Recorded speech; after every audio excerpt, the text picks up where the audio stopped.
Musa, who is joining us via Zoom. General, thank you so much for coming on the program. Thank you very much. Good to be here. Happy New Year, we must say to you, sir. Happy New Year. We pray for a wonderful 2024. So let's just get straight to it. A lot has happened in the last year as far as the Plateau incident is concerned. So maybe just an overview of the things that have been done so far to see how things can improve in this new year so that people are not subjected to the carnage we experienced on Christmas Eve and subsequently. Yeah, thank you very much. Again, Happy New Year, Nigerians.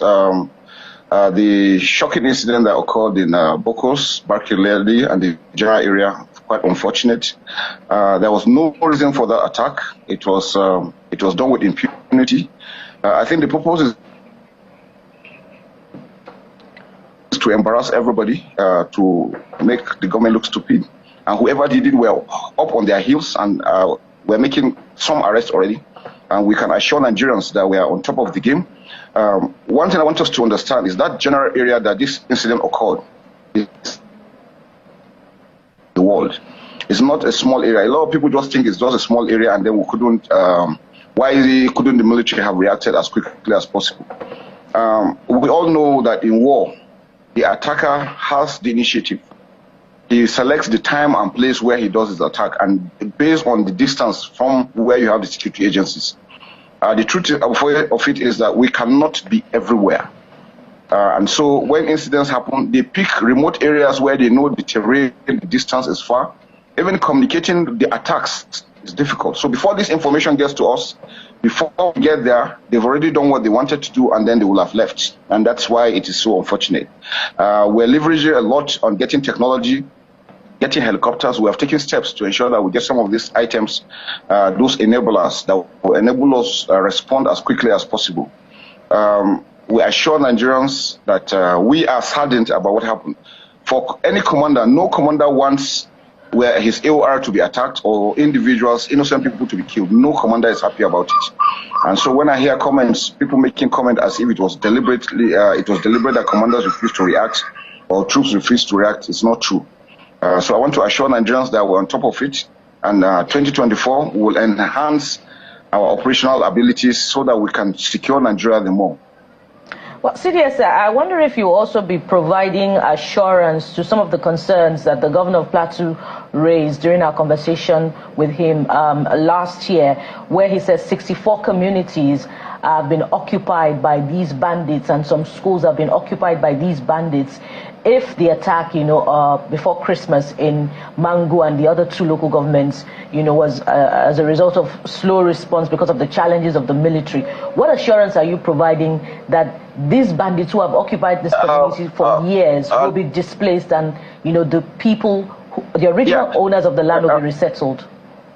Yeah, thank you very much. The truth about it is that the challenges we're facing are political challenges, and these are things that decisions need to be taken, and it is only when such decisions have been taken and directives have been issued that we can take. The issue of bandits taking over communities, we are working with the state government to identify those areas and to be able to, this year, God willing, will ensure that no community is held by any bandits. Members of the communities will leave their IDP camps and be able to go there.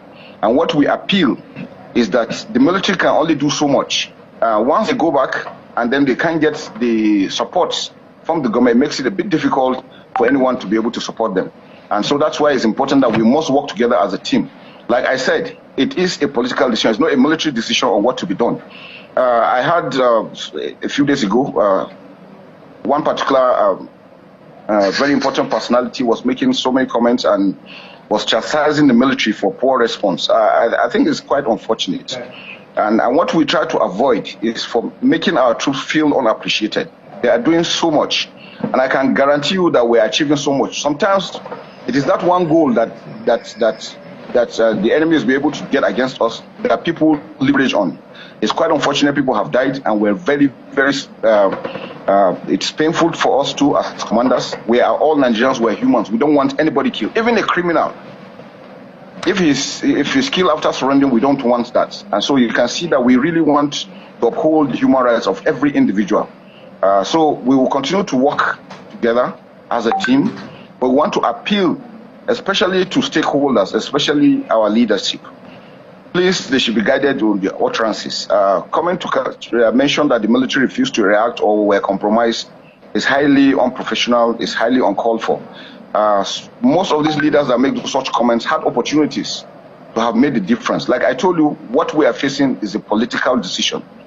For example, the issue of herders-farmers clashes. You know, the climate challenges is affecting everywhere, especially farmers and herders. Right. Herders are looking for green areas where they can graze.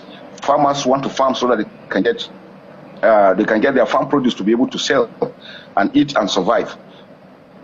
The challenge is that if we don't provide alternatives, everybody knows everywhere in the world, herders don't need to be carrying animals across country, because for anything, you even diminish their capabilities.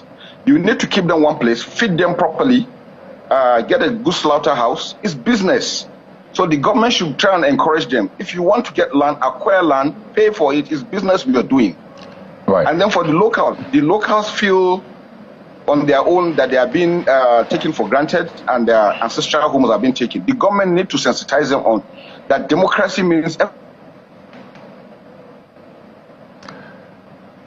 Well, General, if I could just come in now, seem to have lost connection with you momentarily, but of course we'll get that back just to get more insight, I should say, into what's going on within the defense sector, the security sector, because the president said that defense is going to be a major priority, or is a major priority for his government. So a lot of Nigerians will be looking to those in charge now. Yes, the president is the commander-in-chief, but then we have the service chiefs, we have the CDS, we have the Inspector General of Police and others who will carry out, the president's mandate and his instructions. So we'll try to reconnect with the CDS, General Christopher Musa, as we wind down on the show this morning. It's a very important conversation, that security. I understand that, well, because of the terrain where he's in right now, we've lost connection with the CDS, but he said as much. We'll definitely be continuing.